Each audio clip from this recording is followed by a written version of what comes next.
राजगढ़ जिले के ब्यावरा स्थित नवीन शॉपिंग कॉम्प्लेक्स में विजय संकल्प यात्रा में सभा आयोजित की गई, जिसमें पूर्व मुख्यमंत्री शिवराज सिंह चौहान ने कहा कि यह नरेंद्र मोदी की सरकार की इच्छा शक्ति है जो सेना कंधे से कंधा मिलाकर खड़ी है। इस दौरान लोकसभा चुनाव को लेकर भाजपा ने तैयारियां शुरू कर दी है और इसी क्रम में पार्टी नेतागण विधानसभा क्षेत्रों में पहुँचकर केंद्र सरकार की योजनाओं की जानकारी जनता के बीच पहुँचाने का कार्य कर रहे हैं। सभा भाजपा प्रदेश अध्यक्ष राकेश सिंह, नेता प्रतिपक्ष गोपाल भार्गव आदि मौजूद थे। संवाददाता मुकेश सक्सेना की रिपोर्ट।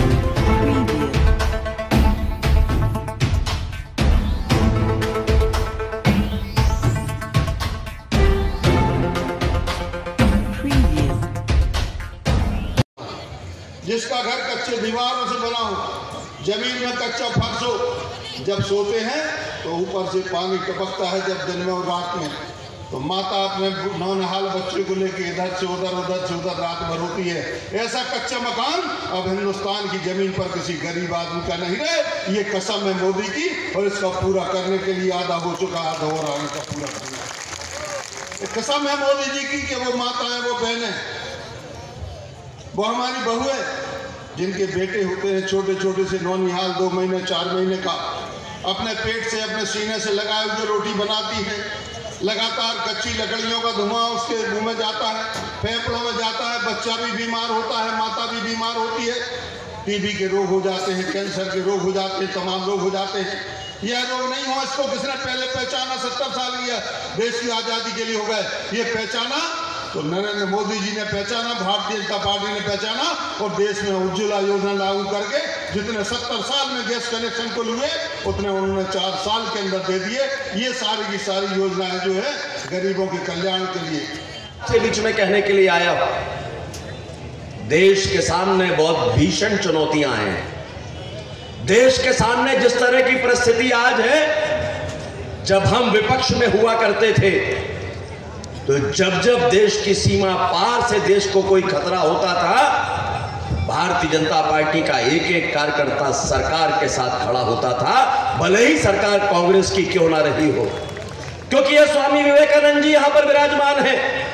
हम याद करें, उन्होंने कहा था, उठो जागो और आगे बढ़ो। उन्होंने ये याद किया था, इस देश के भविष्य में आने वाले उन नौजवानों को याद करके जिनके कंधों पर देश का भविष्य रहने वाला है।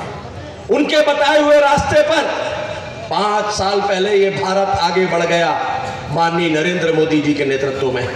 दोनों हाथ जोड़ के आप सबको प्रणाम करता हूं, आप सबको नमस्कार करता हूं। अजीब से चुनाव हुए इस बार भी।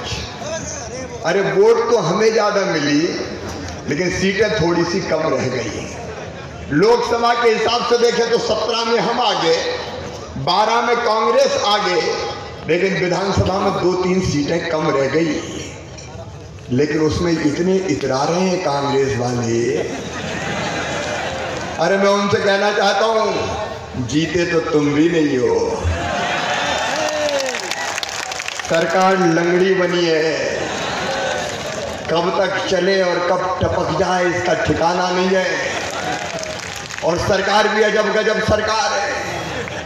इस सरकार को एक मुख्यमंत्री नहीं चला रहे, 2 मुख्यमंत्री नहीं चला रहे, इस सरकार को 2.5 मुख्यमंत्री चला रहे हैं। एक मुख्यमंत्री तो मुख्यमंत्री आप सब जानते हैं, पीछे से दूसरा खेल कर रहा है। और वह ऐसा खेल कर रहा है कि मुझे लगता है हम तो डूबे हैं सनम, तुमको भी ले डूबे। चारों तरफ हाहाकार मचा है।